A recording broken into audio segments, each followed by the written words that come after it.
예, 오늘 오후 시간에는 신약 생활의 원리 11번째 시간이죠. 11번째 시간 그리스도인의 생활의 심리학인데요. 제목이 그리스도인의 생활의 심리학에 대해서 함께 살펴보는 시간을 갖도록 하겠습니다. 아마 빌립보서에 있는 내용을 아마 이제 중심으로 해서 이렇게 살펴보도록 하겠습니다. 그리스도인은 이제 어떤 사람인가? 그리스도의 생명을 가진 사람이죠. 그리스도의 생명을 가진 사람이 그리스도인이라고 할 수 있습니다.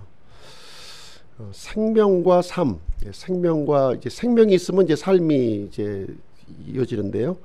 서로 이제 이것은 분리된 것이 아니라 이제 연결되어져 있는 것이죠. 짐승의 생명을 갖고 있으면 이제 짐승의 삶을 이제 살게 되는 것이고요. 사람의 생명을 갖고 있으면 사람의 삶을 살 수가 있습니다. 그리고 그리스도의 생명을 가지고 있으면 이제 그리스도의 삶을 우리가 이제 살 수 있게 되는 것인데요. 근데 이제 문제는 뭐냐면 자동적으로 그렇게 되는 건 아니라는 거예요. 자동적인 것은 아니다. 왜냐하면 생명이 이제 삶으로 이렇게 표현되기 위해서는 이 생각이라는 그 이제 연결고리가 있다는 거예요. 생각이라는 연결고리. 예를 들어서 사람이면서 짐승같이 사는 사람들이 있어요. 왜 그런가요? 이 생각이 짐승의 생각으로 이제 가득 차 있기 때문에 그런 거예요. 그러면 이제 사람의 생명을 갖고 있지만 사람의 이제 삶을 표현할 수 없는 그런 일이 생기는 것입니다. 뭐 예를 들면 뭐 늑대 인간이라고 이제 프로가 있었잖아요. 예전에 보면 그런 식으로 어렸을 때부터 이제 그 늑대의 이런 그 무리들하고 같이 이렇게 사람들의 세계와 격리된 그 삶을 살지 않습니까? 그랬을 때 이제 이 아이는 분명히 사람의 생명을 갖고 있지만 늑대와 같이 이렇게 그런 모습으로 살아가는 모습을 우리는 이제 보는 거죠. 그래서 이제 그리스도인이라고 해서 그리스도인의 생명을 가지고 있다고 해서 반드시 그리스도인의 삶을 사는 것은 아니라는 거예요. 그렇죠? 그리스도인의 삶을 살기 위해서는 이제 그리스도의 생각이 이제 우리가 가져야 된다는 것입니다. 그래서 이번 과에서 우리가 좀 이제 살펴볼 내용은 이 그리스도의 생각에 초점을 맞추어서 오늘 이제 책의 내용들을 함께 이렇게 살펴보도록 하겠습니다. 첫 번째는요, 에베소서와 이제 빌립보서의 관계예요. 에베소서와 빌립보서의 관계인데, 이제 에베소서는 이제 우리 예수님과 우리를 어떤 관계로 묘사하고 있나요? 예수님은 교회의 머리로서, 그리고 우리 신자들은 교회는 그리스도의 몸의 관계로 이렇게 설명을 해주고 있습니다. 그리고 이제 우리 교회가 이 그리스도의 몸으로서의 역할을 잘 수행하려면 빌립보서가 필요하다는 거예요. 빌립보서. 그래서 그리스도의 생각으로 이렇게 그 무장이 되고 풍성해질 때에 이제 그리스도의 몸의 역할을 할 수 있게 된다는 내용이 되겠습니다. 그래서 이제 그리스도인의 삶을 우리가 살기 위해서는 1차적으로 그리스도의 생명이 있어야 되는 것이고요. 그 다음에 그리스도의 생각을 또 우리가 품어야 된다는 거예요. 그랬을 때 우리가 효율적으로 그리스도의 삶을 살 수가 있는 것이고요. 이렇게 그리스도의 생명으로 태어나는 그것만 가지고는 좀 부족하다 것을 이제 말씀드립니다. 그래서 이제 구원만 강조하는 단체가 있어요. 이제 소위 이제 구원파라고 하는 곳이 있는데요. 근데 성경은 물론 구원도 중요하지만 이 구원 이후에 이 삶을 더 강조하고 있습니다. 그래서 이제 구원이라고 하는 거는 이제 출발점이죠. 출발점이 되는 것이고 우리가 출발을 했다면 이제 과정이 또 이제 있어야 되는 것이니까 그 성경은 이제 그 생각의 변화를 이 삶의 변화를 이렇게 가르치고 있는 것입니다. 빌립보서 2장 5절이 이제 그 내용인데요. 너희 안에 이 생각을 품을지니 그것은 그리스도 예수님 안에도 있던 생각이라 이렇게 얘기하고 있습니다. 그래서 이것도 구원받은 사람들에게 하시는 말씀이죠. 그렇죠? 구원을 우리가 받았다면 우리 안에 어떤 생각을 품으라고요? 그리스도 예수님 안에 있었던 그 생각을 품어라. 그래야 이제 그 합당한 삶이 표현이 된다는 거죠. 그렇죠? 그래서 우리가 이제 그리스도의 생각을 품을 수 있게 되었다고 하는 것은 참 은혜예요. 예, 왜 구원받지 않았다면 그리스도의 생각을 우리는 품을 수가 없는 거죠. 그렇죠? 구원받았다고 하는 것은 그리스도의 생각을 품을 수 있는 있게 되었다는 것을 우리에게 의미하고 있습니다. 짐승도 사람의 생각을 가질 수 있습니까? 없나요? 근데 이제 오래 살면 얘가 사람 흉내를 낸다니까요. 같이 사람하고 이렇게 오래 같이 살면 굉장히 모르겠어요. 저는 이제 키워보지 않아서 잘 모르겠는데 거의 뭐 굉장히 물론 이제 뭐 사람의 일방적인 그런 것인지도 모르겠지만 굉장히 좀 이렇게 닮은 구석을 좀 이제 우리가 찾아볼 수 있는 것을 보게. 근데 한계는 있죠.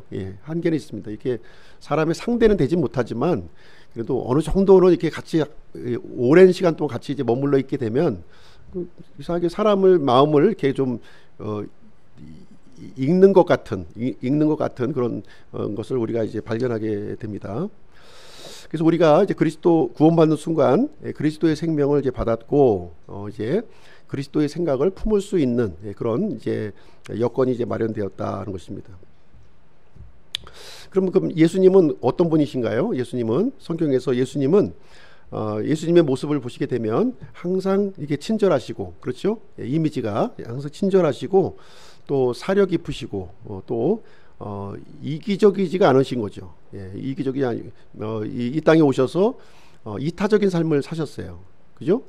그리고 굉장히 순결한 삶을 이 땅에서 사셨고요. 그리고 이제 이게 성내거나 이제 감정적으로 이렇게 대응하지 않으셨다는 것이죠. 물론 이제 진노하시긴 하셨죠. 불의에 대해서 진노하셨지만 이 사적인 감정으로 이렇게 이 감정적인 대응은 하지 않으셨던 모습을 보여주고 있고요. 항상 이렇게 이해심이 많으시고 사랑스러운 마음을 이제 예수님은 이제 가지셨다, 이렇게 성경은 우리에게 말하고 있습니다. 그래서 이런 예수님의 모습을 우리가 갖기 위해서는 이제 예수님의 생각으로 가득 차여져야 된다는 거예요. 예수님의 생각으로.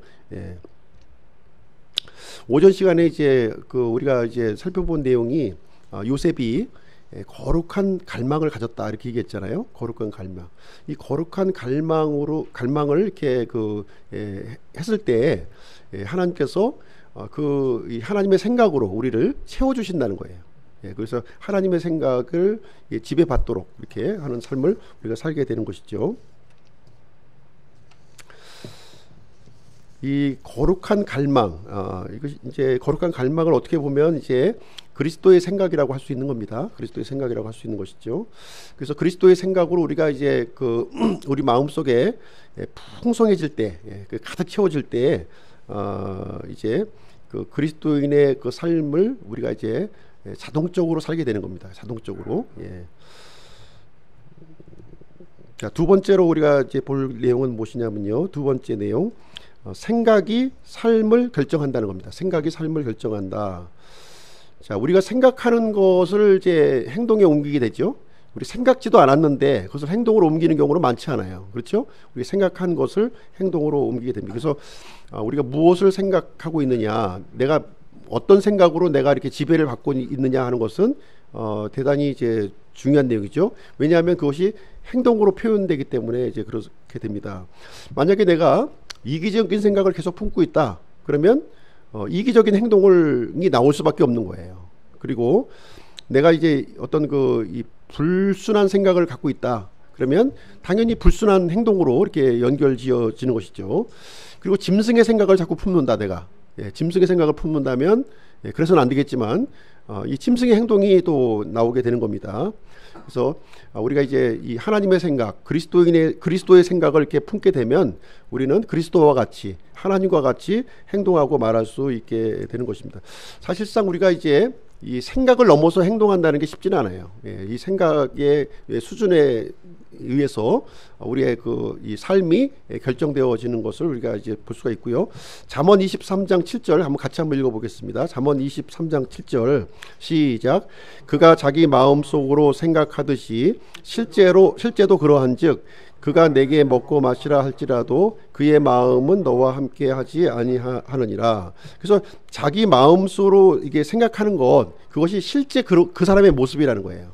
내가 이제 이 평상시에 갖고 있었던 이 생각들이 그 사람의 모습을 이렇게 결정짓는다, 이렇게 보시면 되겠습니다.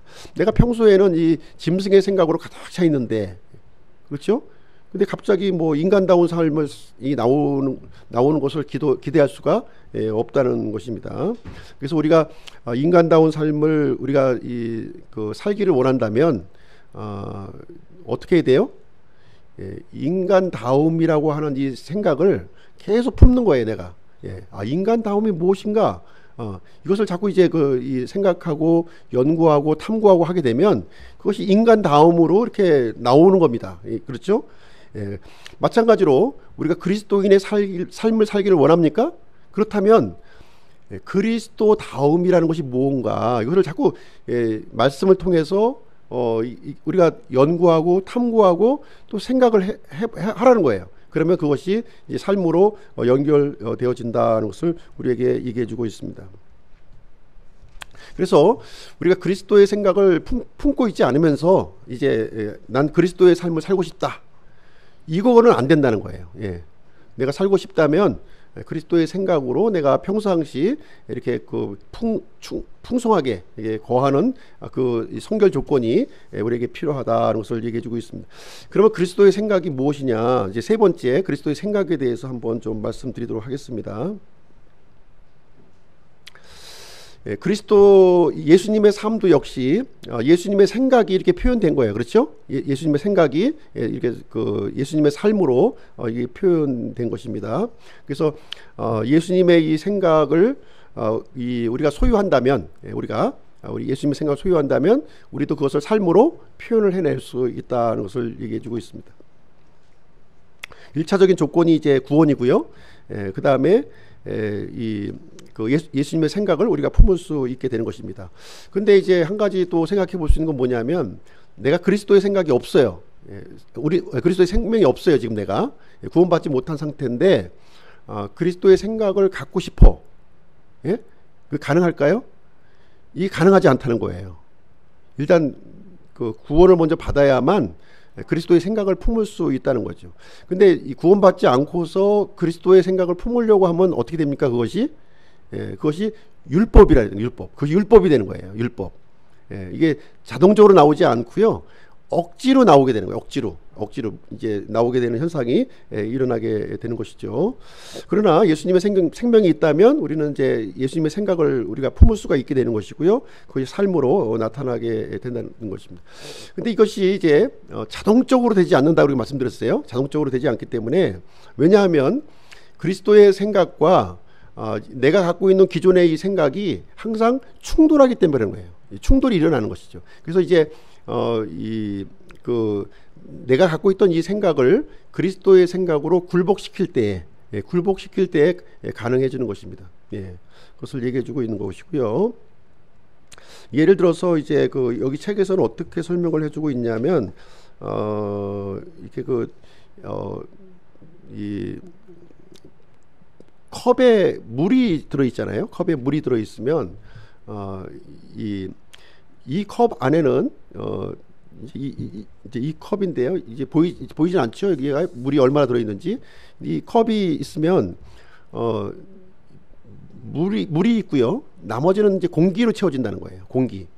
그러니까 이 컵은 물이 들어있지만 실질적으로는 물 플러스 공기로 돼 있는 거죠. 물하고 공기하고 이렇게 나눠서 돼 있는 거예요. 근데 그 물을 부었을 때 이 컵이 넘치도록 물을 부으면요, 공기는 다 밀려 나가고 이제 물만 놓여지게 돼, 순수하게 물만 들어가 있는 거죠.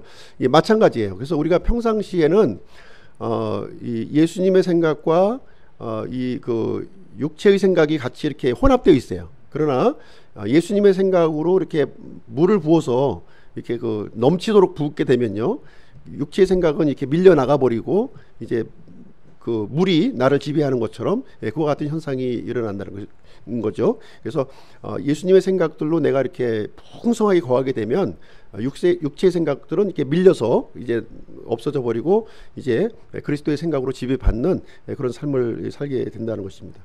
그래서 예수님의 생각을 이렇게 보시게 되면, 예수님의 모습을 보시게 되면 이제 하늘 영광을 버리시고 이 땅에 오셨어요. 예, 하늘 영광을 버리시고 이 땅에 오셨습니다. 이제 사실 이제 그 만주의 주요, 이제 만왕의 왕이었어요. 그렇죠? 예, 그렇지만 그 주인의 자리를 버리고 종의 모습으로 이 땅에 오셨습니다. 뿐만 아니라 그분께서 죄가 없으신 분이시지만 우리의 죄를 위해서 대신 그 십자가에서 죽이심을 이렇게 당하셨어요. 그래서 십자가에 죽으시기까지 참 그 높으신 분이 그 십자가에 죽으심까지 순종하셨고, 자기를 낮추시고 비우시고 섬기시고 희생하는 모습을 보여주셨다. 이것이 이제 예수님이 가졌던 그 생각이에요. 빌립보서에 지금 이제 2장에 나와 있는 예수님의 그 생각이 삶으로 이제 이렇게 표현이 된 내용이 되겠습니다. 그래서 예수님의 생각을 한번 좀 우리가 좀 이 시간에 세 가지로 좀 요약을 좀 해보려고 해요. 세 가지로 요약을 해보려고 하는데, 고린도전서 2장 16절 한번 보겠습니다. 고린도전서 2장 16절. 누가 주의 생각을 알아서 그를 가르치겠느냐? 그러나 우리가 그리스도의 생각을 가졌느니라. 자, 우리가 이제 그 예수님의 보혈로 구원을 받았다면 우리는 이제 그리스도의 생각을 갖고 있다 하는 것을 이제 우리에게 말씀해 주고 있어요. 그래서 이제 예수님의 그 생각을 세 가지로 이 삼종적인 그 이 생각을 한번 좀 이제 살펴보도록 하겠습니다. 첫 번째로 예수님이 가졌던 생각은 무엇이냐? 첫 번째는 자기를 버리는 생각이라는 거예요. 자기를 버리는 생각을 가지셨다. 예수님은요, 절대로 하늘 영광에 집착하지 않으셨어요. 하늘 영광에 집착하지 않으시고 자신이 갖고 있는 이 정당한 권리를 포기하셨다는 거예요. 정당한 권리를 포기하셨어요. 만약에 예수님이 하나님으로만 계속 계셨다면 어떤 일이 일어났을까요? 우리의 죄가 처리되지 않았을 거예요. 계속 우리는 죄 가운데 죽을 수밖에 없는 상황이 되었던 것이죠. 우리가 죄의 사함을 받을 수 있었던 이유는 뭐냐? 예수님의 그 하늘 영광 버리시고 자신의 정당한 권리를 이렇게 내려놓으셨기 때문에 그것이 가능해졌다는 거예요. 그것을 얘기를 해주고 있습니다. 우리 같으면 절대로 그렇게 안 하겠죠. 나의 정당한 권리를 포기하고 다른 사람의 유익을 구하겠습니까? 절대로 그렇지 안 하죠. 그래서 예수님이 가졌던 생각은 뭐냐? 나를 버리는 생각이라는 거예요.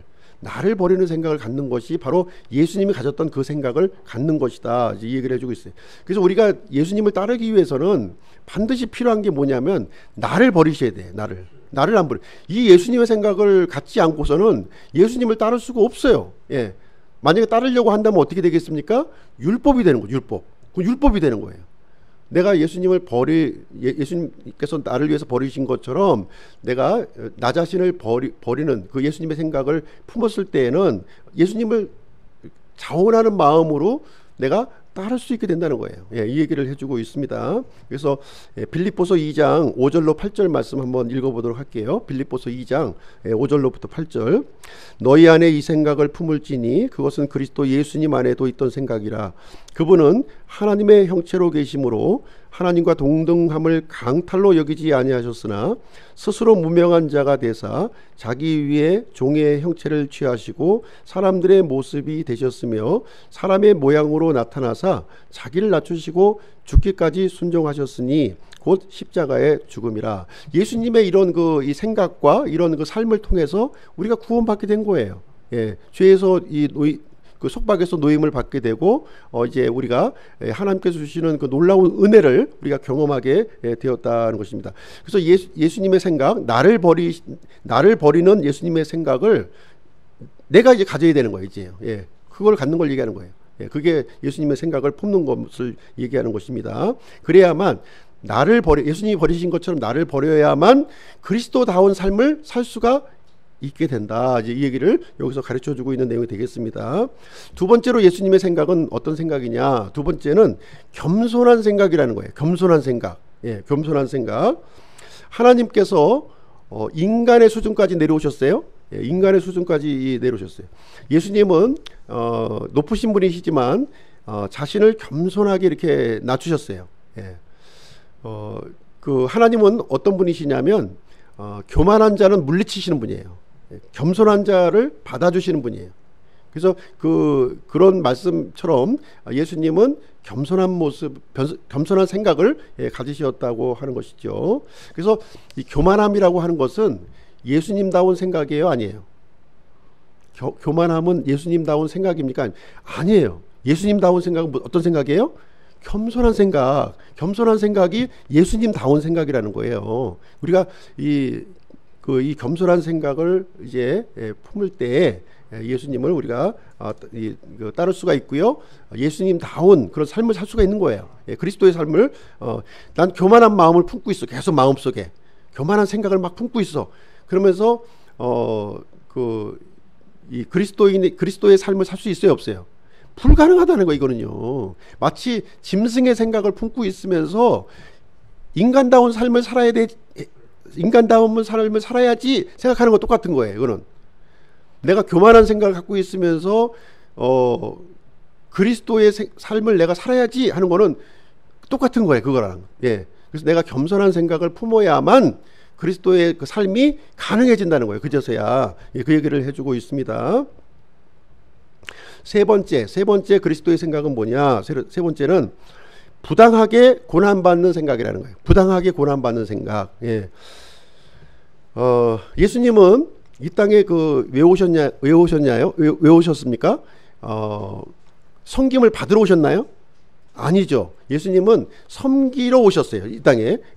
마가복음 10장 45절에 보시면 예수님은 이 섬기기 위해서 이 땅에 오셨다 이렇게 말씀하셨습니다. 뿐만 아니라 예수님은 부당한 고난을 받으셨어요. 누구를 위해서요? 우리를 위해서 부당한 고난을 이렇게 받았다는 것입니다. 그래서 이 수치와 멸시를 이렇게 받으셨고 심지어 저주까지 받으셨습니다. 저주를 이제 받으셨어요. 그래서 예수님의 이 부당한 대우 때문에 어떤 일이 일어났습니까? 최고의 목적, 하나님이 가지셨던 이 최고의 목적이 성취가 되었다는 거예요. 그렇죠? 예수님의 이 부당한 고난 때문에. 그래서 우리가 그리스도의 삶을 살기를 원한다. 그러면 어떻게 해야 돼요? 대접 좀 받아야지, 인정받아야지, 이런 생각을 가지고 그리스도다운 삶을 살 수가 없다는 거예요. 예. 내가 그리스도다운 삶을 살기를 원한다면 부당한 이 고난을 각오하셔야 돼요. 예, 부당한 고난 각오하지 않고서 난 그리스도의 삶을 살고 싶어요 하는 거는 짐승의 생각을 가지고 인간다운 삶을 살겠다고 하는 그 노력하고 똑같다는 거예요. 예, 이 얘기를 해주고 있는 것입니다. 그래서 그리스도의 생각과 반대되는 생각을 내가 갖고 있으면서 이 그리스도의 삶을 살 수는 절대로 불가능하다. 예? 그래서 우리는 어떻게 해야 돼요? 이 그리스도의 그 생각으로 계속 무장이 돼야 된다는 거예요. 무장이. 예. 그리스도의 생각 세 가지 말씀드렸어요. 예. 첫 번째는 뭡니까? 자기를 버리는 생각. 두 번째, 겸손한 생각. 세 번째, 부당하게 고난받는다는 생각. 이거를 항상 내 마음속으로 풍성히 거하는 거예요.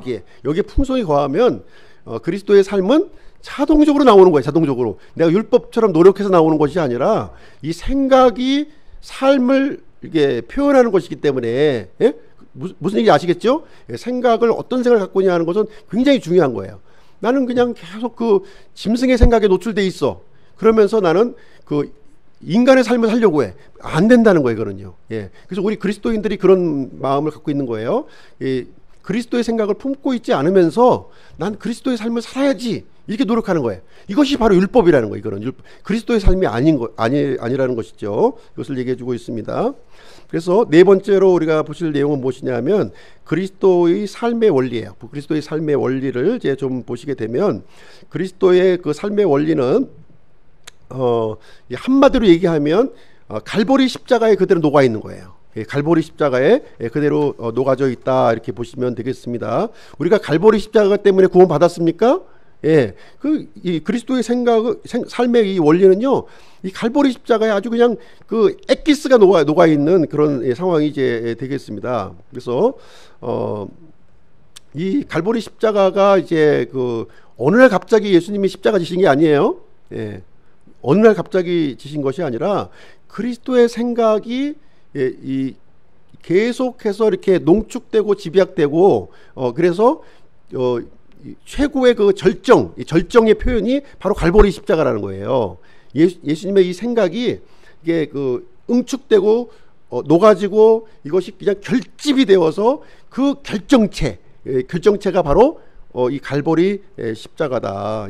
이것을 이제 우리에게 보여주고 있는 것이죠. 그래서 이 갈보리 십자가는 예수님의 그 온전하게 자기를 버리심, 거기 그게 녹아져 있고요. 그리고 이 예수님의 이 그 겸손하심이 여기에 녹아져 있는 거예요. 그리고 예수님의 이 부당한 그 고난이 여기에 다 녹아져 있다. 이러한 모든 것을 통해서 예수님 어떻게 받아들였어요? 예수님은 기쁨으로 받아들여요. 자원함으로 이것을 모든 것을 받아들이게. 이게 그리스도의 삶이었던 거예요. 이 그리스도의 삶. 그래서 이러한 그리스도의 삶을 살기 위해서는 예수님이 가지셨던 그리스도의 생각에 우리가 초점을 맞추고 그 생각을 우리 마음속에 풍성하게 거하는 그런 일이 이제 필요한. 그리스도의 생각을 얼마큼 가졌느냐에 따라서 그리스도의 삶이 나오는 거죠. 그렇죠. 이게 비례하는 거예요, 이게. 그래서 그리스도의 삶에 초점을 맞추려고 하시면 안 돼요.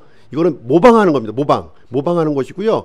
그리스도의 생각에 내가 얼마큼 내가 풍성하게 거해야 될 것이냐, 여기에 초점을 맞추면 이 결과물은요 자동으로 나오는 거예요. 자동으로. 무슨 얘기인지 아시겠죠? 자동으로 나오는 겁니다. 이 결과물에 맞추면요 이게 율법이 되는 거예요. 율법이 되는 것이고요. 이 과정에 초점을 맞추셔야 돼요. 과점. 예수님의 이 생각에 초점을 맞추면 결과물은 자동으로 나오게 된다. 그래서 예수님의 그 삶의 원리는요, 부당함의 원리. 부당함. 이제 오전에 이제 의인으로서 받는 이 고난에 대해서 말씀드렸습니다. 의인으로서의 받는 이 고난은 굉장히 의미가 있는 거예요. 의미가 있습니다. 우리가 잘못해서 고난받는 거는요 쌤통이에요. 그렇죠? 잘못해서 고난받는 거 쌤통입니다. 그러나 우리가 잘했음에도 불구하고 의로웠음에도 불구하고 받는 이 고난, 믿음으로 받는 이 고난은요 굉장히 유익한 거예요. 하나님께서 이것을 의미를 굉장히 강하게 두고 계시고요, 우리에게 영광으로 나중에 갚아주신다는 것을 말씀해주고 있습니다. 베드로전서 2장 22절 25절 한번 읽어볼게요. 베드로전서 2장 22절 25절.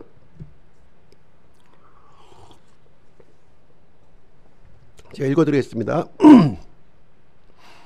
그분께서는 죄를 짓지 아니하시고 입에 교활함도 없으시며 욕을 당하시되 맞대어 욕하지 아니하시고 고난을 당하시되 위협하지 아니하시며 오직 의롭게 심판하시는 분에게 자신을 맡기시고 친히 나무에 달려 자신의 몸으로 우리의 죄들을 지셨으니 이것은 죄들에 대하여 죽은 우리가 살아서 의에 이르게 하려 하심이라. 그분께서 채찍에 맞음으로 너희가 고침을 받았나니 너희가 전에는 길 잃은 양 같았으나 지금은 너희 혼의 목자요 감독이신 분에게로 돌아왔느니라.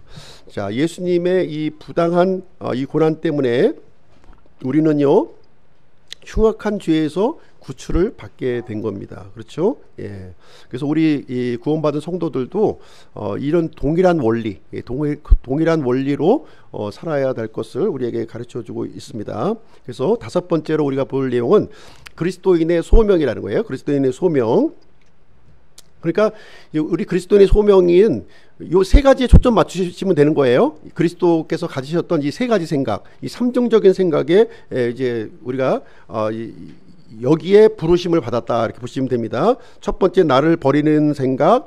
두 번째, 겸손한 생각. 세 번째, 부당한 고난을 받는 생각. 요 세 가지로 이렇게 생각을 풍성하게 할 수 있도록 우리는 그런 부름을 받았다는 거예요. 우리 그리스도인이라면. 베드로전서 2장 21절 같이 한번 읽어보겠습니다. 베드로전서 2장 21절 시작. 참으로 너희가 심지어 그 일을 위해 부르심을 받았나니 그리스도께서도 우리를 위해 고난을 당하심으로 우리에게 본을 남기사 너희가 자신의 발자취를 따라오게 하셨느니라. 그래서 예수님은 우리 이제 구원받은 사람들을 위해서 이 본보기를 보여주셨다는 거예요. 본보기의 삶을 보여주신 것이고요. 그 본보기 의지대로 우리가 살아올 수 있도록 그 발자취가 되어 주셨다고 우리에게 말씀을 해주고 있습니다. 그래서 우리 그리스도인의 소명은 뭐예요? 자기 부인, 겸손, 부당한 고난, 요 세 가지가 이제 그리스도인의 소명이다, 이렇게 우리에게 얘기를 해주고 있습니다. 그래서 우리가 그리스도의 생각을 갖고 있지 않으면서 그리스도인의 삶을 구현하는 것은 불가능하다, 이 얘기입니다. 자, 그러면요, 우리는 좀 이제 아이러니한 그 상황을 자꾸 이제 겪고 있는 거예요. 좀 우리는 이제 항상 보면 이기적이지 않습니까? 예, 이기적인 거예요. 왜 이기적이냐면, 나를 위해서 이렇게 부당한 그 고난과 이런 겸손함과 자기 부인을 하신 예수님을 이렇게 받아들이는 일에 대해서는 매우 기쁘게 생각해요. 매우 감사하게 생각합니다. 기도할 때마다 감사, 찬송할 때마다 감사, 예수님께서 나에게 베풀어 주신 은혜에 대해서는 너무나도 감사, 찬송, 영광을 돌립니다. 그런데 내가 그런 삶을 사는 거에 대해서는 너무나도 인색한 거예요. 너무나도 인색해.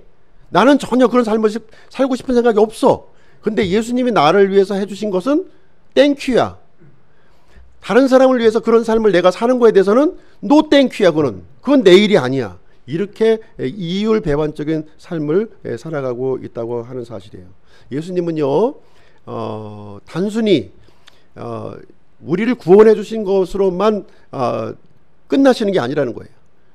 예수님께서 원하시는 것은 우리가 그런 삶을 사는 것까지 기대하고 계시다고 하는 사실을 우리가 알고 우리가 이타적인 그 예수님의 그 사랑을 통해서 우리가 구원을 받았는데, 우리가 이기적인 사람이 되면 되겠습니까? 그거 안 되잖아요. 이타적인 사랑을 받았으면 이타적인 사람이 돼야죠. 그렇죠?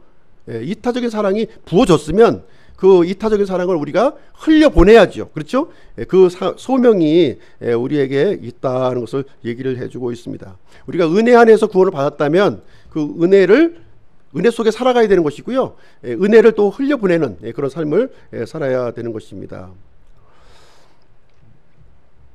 그래서 우리가 그리스도께서 가졌었던 생각과 그 삶처럼 우리도 동일한 그러한 태도로 그런 생각에 이렇게 풍성히 거하고 그런 삶을 살아야 될 줄로 생각합니다.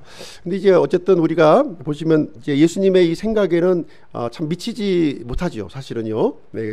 예수님의 이 생각에 미치기에는 우리 현재의 상태가 너무나도 부족하고 너무나도 이렇게 이 미흡한 그런 상태에 있습니다. 그럼 어떻게 예수님의 이 수준까지, 예수님의 생각의 수준까지 올라갈 수 있을까요?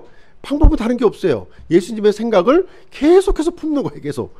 계속해서 예수님의 생각이 나를 지배하도록 자꾸 이렇게 나를 허용하는 겁니다. 그랬을 때 그것이 이제 가능해진다는 것을 얘기해주고 있습니다. 베드로전서 4장 1절 한번 읽어보겠습니다. 베드로전서 4장 1절 같이 읽겠습니다. 시작. 그러므로 그리스도께서 우리를 위해 육체 안에서 고난을 당하셨은즉 그와 같이 너희도 같은 생각으로 무장하라. 육체 안에서 고난을 당한 자는 이미 죄를 그쳤느니라, 이렇게 기억하고 있습니다. 그래서 예수님과 같은 생각으로 무장할 때 우리가 이제 죄가 이제 그치게 된다, 그치게 된다는 것을 우리에게 얘기해주고 있습니다. 그래서 그리스도의 생각을 품고요, 그리고 그리스도의 생각으로 무장하고요, 그리스도의 생각으로 무장하고, 또 그것도 부족하다면 그리스도의 생각을 달라고 기도하시는 거예요. 그리스도의 생각을 내가 가질 수 있도록 이렇게 해달라고 하나님 앞에 요청하는 거예요. 그런 기도는 100% 들어주셔요. 그런 기도는 100% 하나님께서 들어주신다는 것입니다. 그래서 우리가 믿음 생활을 할 때 이 땅의 삶이 어차피 우리는 부당한 대우를 받을 수밖에 없어요. 참 부당한 대우를 받습니다. 받는데 거기에 대해서 항변할 필요가 없다는 거예요. 항변할 필요. 어차피 부당한 대우를 받기 위해서 우리가 부르심을 받았는데 당연한 거예요. 내가 믿음 가운데 있다면 그것을 당연한 것으로 받아들이시라는 거예요. 그게 바로 그리스도의 생각이다는 것을 우리에게 얘기를 해주고 있습니다. 그래서 우리는 이 그리스도의 생각을 세상 앞에 이렇게 드러내는 자가 되어야 돼요. 세상과 똑같은 모습을 가지고서 세상을 변화시킬 수는 없어요. 없습니다. 그리스도의 생각만이 세상을 변화시킬 수가 있는 것이고요. 세상을 구원할 수 있는 것입니다. 그리스도 앞으로 그 사람들을, 멸망으로 향하는 그 사람들을 그리스도 앞으로 인도할 수가 있는 거예요. 그리스도의 생각이 이제 나를 지배할 수 있도록 이렇게 하는 노력이 필요하다는 것을 얘기를 해주고 있습니다. 자, 야고보서 4장 6절 한번 관련 구절 한번 두 구절 더 한번 읽어보겠습니다. 야고보서 4장 6절인데요. 같이 한번 읽으실게요. 시작. 그러나 그분께서 더 많은 은혜를 베푸시나니 그러므로 그분께서 이르시되 하나님은 교만한 자들은 물리치시나 겸손한 자에게는 은혜를 베푸시니라. 자, 내가 교만한 마음을 품으면 품을수록요, 예수님은 은혜를 거두어 가시는 거예요. 하나님은. 그러나 내가 겸손한 마음을 품을수록 예수님은, 하나님은 우리에게 은혜를 부어주신다는 거예요. 폭포수같이 부어주신다는 거예요. 이 겸손과 교만이 엄청난 차이가 있는 거죠. 그렇죠? 엄청난 차이가 있는 것입니다. 고린도후서 2장 15절 16절 한번 같이 한번 읽겠습니다. 고린도후서 2장 15절 16절 시작. 우리는 구원받은 자들 가운데서나 멸망하는 자들 가운데서나 하나님을 향한 그리스도의 향기로운 냄새니 한 부류에게는 우리가 사망에 이르는 사망의 냄새요 다른 부류에게는 생명에 이르는 생명의 냄새니라. 누가 이런 일들을 감당하리요. 자, 우리가 이제 그리스도의 향기로운 냄새라고 우리에게 얘기를 하고 있어요. 향기로운 냄새입니다. 근데 이 향기로운 냄새가 어떤 사람에게는 생명의 향기가 되고요, 어떤 사람에게는 사망에 이르는 향기가 된다는 거예요. 그렇죠? 이 동일한 이 하나님의 향기를 이렇게 받으면서 어떤 사람에게는 생명이 되고 어떤 사람에게는 사망이 된다는 것을 우리에게 말씀을 해주고 있습니다. 자신의 뜻을 돌이키고 회개하면 생명의 향기가 되는 것이고요.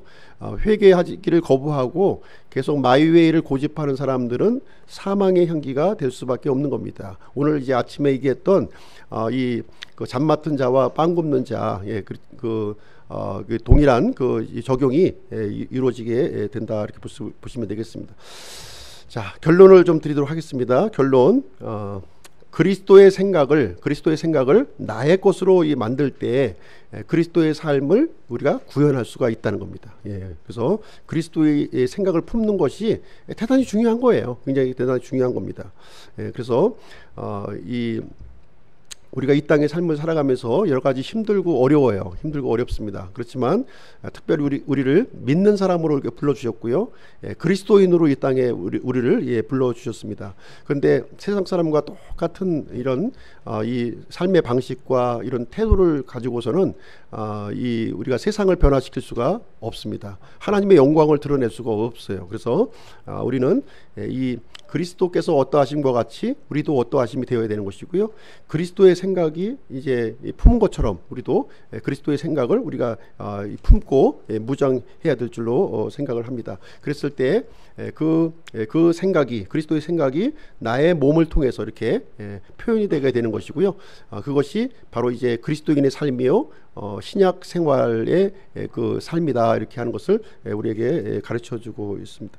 그래서 오늘 아침 시간에는 오늘 오후 시간에는 그리스도인의 생활의 그 심리학에 대한 부분을 함께 나누게 되었습니다. 자, 이상으로 마치도록 하겠습니다. 기도하고